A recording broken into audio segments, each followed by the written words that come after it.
సెలవు తీసుకుంటే more than 30,000 rise అయిపోయింది. ఇంకా అనదర్ 2 to 3 daysలో ఇటు చూడండి ₹1,00,000 వెళ్ళిపోతుందండి. ఓకే, ఈ 30,000 పెరుగుతుంది చూడండి. ఇంకా అందరు 2 to ఇదే ద సేమ్ సినారియో కనుక కంటిన్యూ అయితే దీని ఇంపాక్ట్ అనేది not only India, entire world ఇప్పుడు దాన్ని ఫేస్ చేయాల్సి ఉంటుంది.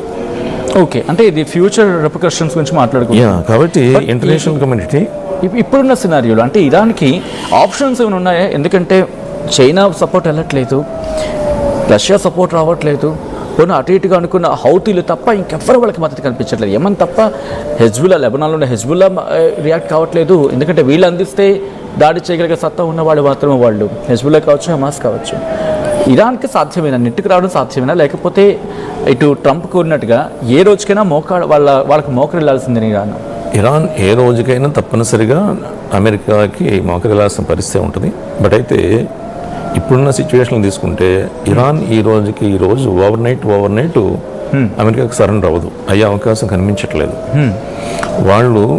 వాళ్ళు కూడా ఎప్పుడైతే అయతుల్లా ఖమైనీని వాళ్ళ భౌతికంగా హతం చేశారో దానివల్ల ఏమవుతుంది, వాళ్ళు కూడా సెంటిమెంటు రైజ్ అయినాయి. ఇప్పుడు ఓకే, ఇంటిగ్రిటీ పెరిగింది, నేషనల్ ఫీల్ అనేది ఒకటి వచ్చింది, వీ ఫీల్ అనేది ఒకటి స్టార్ట్ అయింది. ఓకే, కాబట్టి ఇట్ లీడ్స్ టు ఇదివరకు ఏదైతే అయతుల్లా ఖమైనీ మీద ఉన్న వ్యతిరేకత అంతా కూడా ఇప్పుడు ఇంటిగ్రిటీగా మారింది. దీనివల్ల ఇది కొంత దీర్ఘకాలికమైన అంశంగానే మారే అవకాశం ఉంది. దీర్ఘకాలికంగా మారితే కనుక ప్రపంచం అనేక రకాలైన ఆర్థికపరమైన ఇబ్బందులు ఎదుర్కొనే పరిస్థితి వస్తుంది. ఇలాంటి పరిస్థితుల్లో ఇక 2-3 రోజుల్లో ఇది కనుక మరొక వేలో టర్న్ అయితే అప్పుడు ఇంటర్నేషనల్గా మన భారతదేశం ఆ క్రియాశీలకమైన పాత్ర పోషించాల్సిన అవసరం రావచ్చు. ఓకే, ఏంటంటే ఇరాన్ మన మాట కంపల్సరీగా ఇరాన్ కొంతవరకు యాక్సెప్ట్ చేస్తుంది.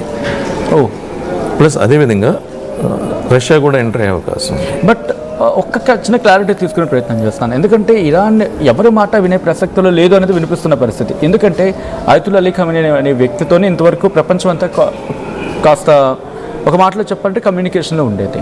లేకపోతే ఆ దేశ ఫారెన్ మినిస్ట్రీ ఇస్తున్న స్టేట్మెంట్ ఒకలా ఉంటుంది. ఇప్పుడు IRGC అంటే వాళ్ళ రెవల్యూషనరీ గాడ్స్ అంటే నిన్న వీళ్ళ ఫారెన్ మినిస్ట్రీ అబ్బాస్ అరాక్చి మాట్లాడుతూ మేము అమెరికాతో అయితే మాత్రం సిద్ధంగా ఉన్నాము డైలాగ్స్ గురించి అంటున్నారు. But at the same time Iran revolutionary guard statement ఏంటి, లేదు మేము క్షమించేది లేదు, మేము ఇంకా దాడులు చేస్తామని చెప్పి. అంటే అయతుల్లా అలీ ఖమైనీ మరణం తర్వాత రెండుగా చీలిపోయిందా ఇరాన్ ప్రస్తుతం ఉన్న పాలనలో అనుకోవాలా? ఇప్పుడు ఇజ్రాయెల్ యొక్క మెయిన్ ఇంటెన్షన్ కూడా అదే. ఈ ఇరాన్లో ఉన్న ఈ అతివాద గ్రూప్ అనేది మైనర్గా మారాలి. ఓకే, లిబరలిస్టులు అనేవాళ్ళు అప్పర్ హ్యాండ్ రావాలి అనేది ఒక కాన్సెప్ట్ అది. ఓకే, దానికోసం ఆయన ఏమంటున్నాడు, టు రైజ్ అవర్ హ్యాండ్స్ అంటున్నాడు, దెన్ రైజ్ అవర్ వాయిస్ అంటున్నాడు. ఎవరు? నెతన్యాహు గారు. ఇప్పుడు ప్రస్తుతానికైతే ఆ విధమైన ఈ సిచ్యువేషన్ ప్రజల్లో అయితే లేదు, కానీ బట్ రాబోయే 2-3 రోజుల్లో maybe it can be. Okay, ఒక హెడ్ ఎప్పుడైతే లేడు ఆటోమేటిక్ వాళ్ళు కూడా కొంత రీథింక్ స్టార్ట్ అవ్వచ్చు. So this is best way అనే విధంగా కూడా కొంతమంది రావచ్చు. అయితే నాకున్న నాలెడ్జ్ ప్రకారం ఇప్పటికిప్పుడు రివల్యూషనరీ గార్డ్స్ అయితే సరెండర్ అవ్వరు.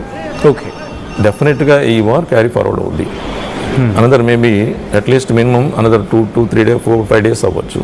ఈ లోపల ఇది ఎప్పుడైతే కంటిన్యూ అవుతుందో మళ్ళీ అమెరికా ఇలాగే దాదాపు 150 వార్ ప్లేన్స్ వచ్చి మళ్ళీ అటాక్ చేయొచ్చు, లేదా నెంబర్ ఆఫ్ మిజైల్స్ని వాళ్ళు ఉపయోగించవచ్చు, మళ్ళీ డిస్ట్రక్షన్ చేయొచ్చు. ఇలా చేయడం వల్ల ఏమవుతుందంటే ఈ ఎస్కలేషన్ లేకపోవడం వల్ల అంతర్జాతీయంగా ఆర్థికపరమైన ఇబ్బందులు ఎక్కువవుతాయి. ఓకే, అన్రెస్ట్ పెరుగుతుంది. మన దేశం కూడా ఆందోళనపరమైన దాదాపు 1 కోటి మంది ప్రజలు మనకి అక్కడ ఇరుక్కుపోయి ఉన్నారు. వేలం తీసుకురావడం మనకు కూడా ఇబ్బంది. ఇలా నాట్ ఓన్లీ మనకోటే కాదు, ఇతర దేశాల వాళ్ళు కూడా చాలామంది అన్ని దేశాల వాళ్ళు అక్కడ ఉన్నారు. అక్కడ ఉండే పాపులేషన్ అంతా నాట్ ఓన్లీ గల్ఫ్ పాపులేషన్ కాదు, వాళ్ళు మన దేశం నుంచి ఉన్నారు, అమెరికా నుంచి ఉన్నారు, ప్లస్ ఇటు చైనా నుంచి ఉన్నారు, జపాన్ నుంచి ఉన్నారు. ఓకే, వాళ్ళందరూ కూడా ఇప్పుడు ఈ వార్ బాధితులు అవుతారు. ఓకే, కంటిన్యూ చేద్దాం.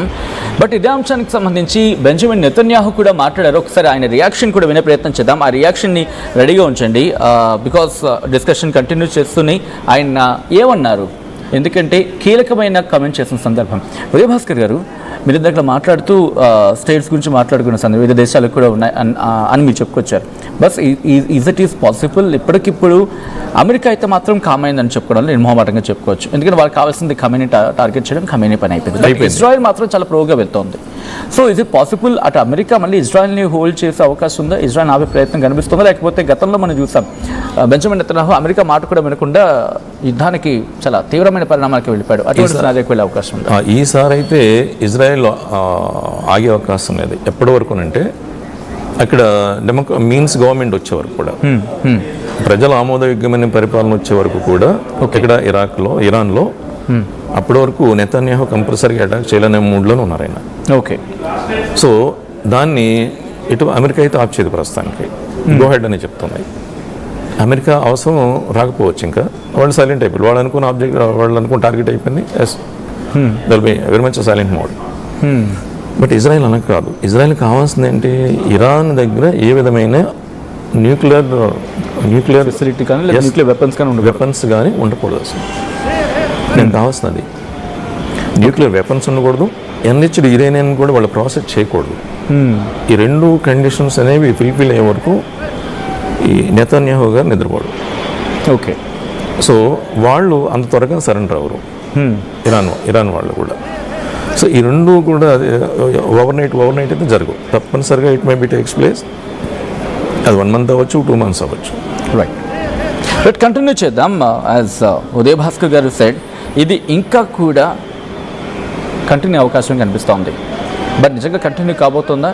వాట్ ఇజ్రాయిల్స్ క్లియర్ ఇంటెన్షన్ తెలుసుకోవాలంటే ముందుగా ఇదే అంశానికి సంబంధించి ఇజ్రాయెల్ ప్రధాని బెంజమిన్ నెతన్యాహు మాట్లాడారు. ఒకసారి ఆయన ఏమంటారో చూద్దాం. ఈ కథనం మిమ్మల్ని కాస్త కలవరపరచచ్చు, అయితే మిమ్మల్ని కలవరపాటు గురి చేయడం ఆర్టీవీ ఉద్దేశం కాదు, కానీ ఇటువంటి కథనాలు చూసినప్పుడు కాస్త కలవరపాటు గురే అవకాశం ఉంటుంది. కాబట్టి దీనికి సంబంధించి తగిన జాగ్రత్తలు తీసుకోవాలని ఆర్టీవీ సూచించడం జరుగుతోంది. దిస్ ఈస్ ఆ డిస్టర్బింగ్ కాంటెంట్, వీరి డిస్క్రిప్షన్ ఇస్ హైలీ అడ్వైస్. ఒకసారి ఇజ్రాయెల్ ప్రధాని బెంజమిన్ నెతన్యాహు ఏమంటున్నారు, ఇప్పటికిప్పుడు యుద్ధాన్ని ఆపే ప్రయత్నం జరుగుతుందా లేకపోతే కంటిన్యూ కాబోతుందా? ఆయన మాటలు ఎటువంటి అర్థం రెప్లికేట్ అవుతుంది? Let's see. در روزهای آینده ما به هزاران هدف رژیم تروریستی ضربه خواهیم زد. ما شرایط رو برای مردم شجاع ایران فراهم خواهیم کرد تا خود رو از زنجیرهای استبداد رها کنند. و به همین دلیل من دوباره خطاب به شما میگم ای شهروندان ایران، این فرصت رو از دست ندهید. این فرصتی است که فقط یه بار در هر نسل پیش میاد. دست روی دست نگذارید، چون به زودی لحظه شما فرا خواهد رسید. لحظه‌ای که باید به خیابون‌ها بیایید، با حضور میلیونیتون به خیابون‌ها بیایید تا کار رو تمام کنید، تا رژیم وحشتی را که زندگیتون رو تلخ کرده سرنگون کنید. رنج و فداکاری شما بیهوده نخواهد بود. کمکی که آرزوش رو داشتید، این کمک از راه رسیده است. و حالا زمان آن رسیده که برای یک مأموریت تاریخی با هم متحد شوید. ای شهروندان ایران، پارسا، کردا، آذریا، اهوازیا و بلوچا، اکنون زمان آن است که نیروهایتون رو متحد کنید تا رژیم و سرنگون هارید و آینده خود را تضمین نمایید.